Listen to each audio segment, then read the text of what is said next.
This is the review of the Volkswagen CC, the 2016 version. What immediately stands out about this car, I find, is that it's uniquely attractive in the midsize segment. It seems as though every angle of this car was argued over by elegant designers who were trying to make a midsize or turn a midsize into like a elegant object, and I think they succeeded.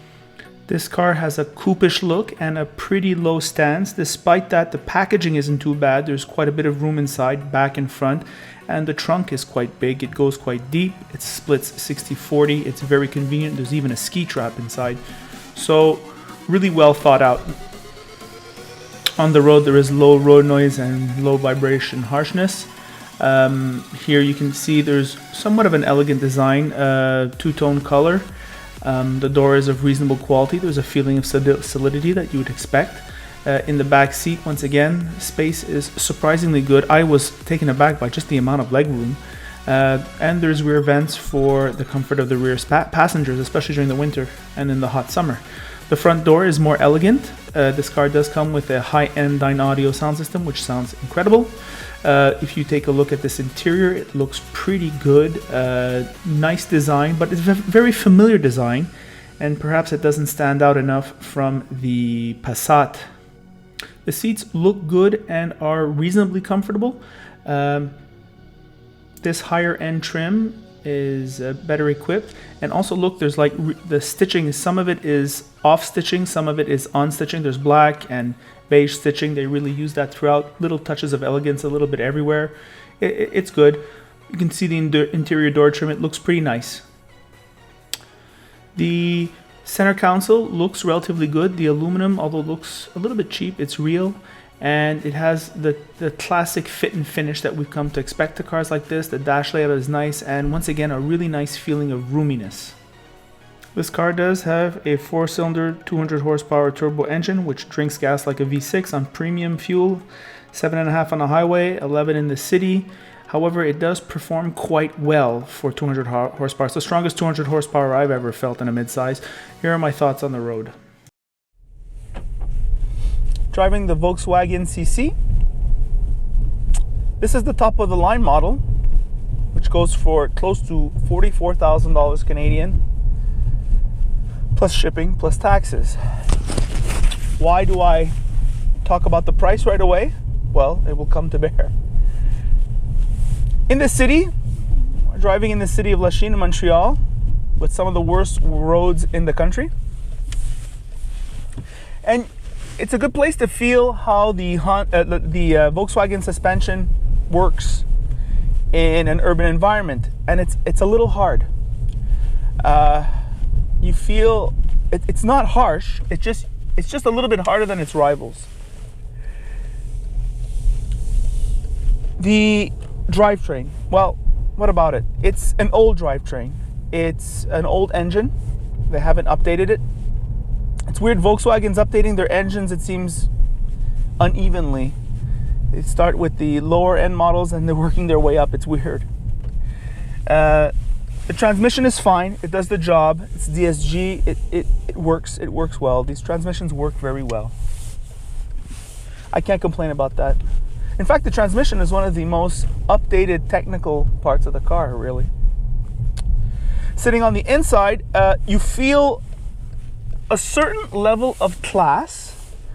It's elegant here. The use of the cream with the extra dark gray, with the silver highlights, the dash, the gauges look at you straight in the face in classic Volkswagen fashion.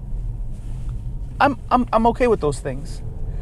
The seats are good. The leather is of very good quality. It's all right. Does it feel like $44,000 in here? No, it doesn't.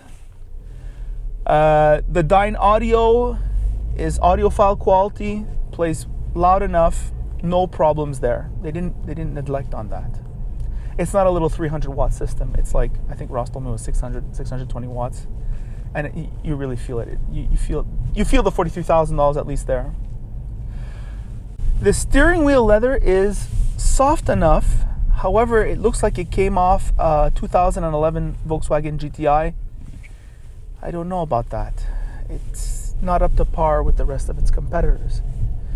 The center console, it looks like it's not a fake aluminum. Like you can tell, like the material is very cold. It doesn't look that good. The dials are very small. The buttons are very small here. Not the best. Not the worst, not the best. The space here, Ross and I are not rubbing shoulders at all, so there's enough width. For such a coupe-ish looking vehicle, I'd have to say that they managed the packaging pretty good. I mean, I feel that I'm in a midsize here, no problem. The front window is a little bit narrow and the rear window is completely narrow. That's the compromise, the styling. When you open and close the doors in this thing, the rimless doors are a pain in the ass. Like I've had three cars with rimless doors. I've hated the experience every single time, especially during the winter. It's just a mess. The ride experience feels no better, no worse than its rivals. However, this car does cost more. I would say the engine is perhaps a little bit rougher. The gas pedal feels unbelievably like a Honda Accord. Like when I'm pressing on the gas, I get the same feeling. I get the same jolt, the same feeling. Like I feel like I'm driving an Accord with a bit of a harder suspension. And I don't mean a better suspension. On the highway, it's really quiet. I took a ride on the highway with Ross. It's really quiet. Ross made the remark that perhaps if the car did not have rimless doors, it would be even quieter. However, I should say the way it is, like we could drive to Quebec City with this thing and there'd be no problem.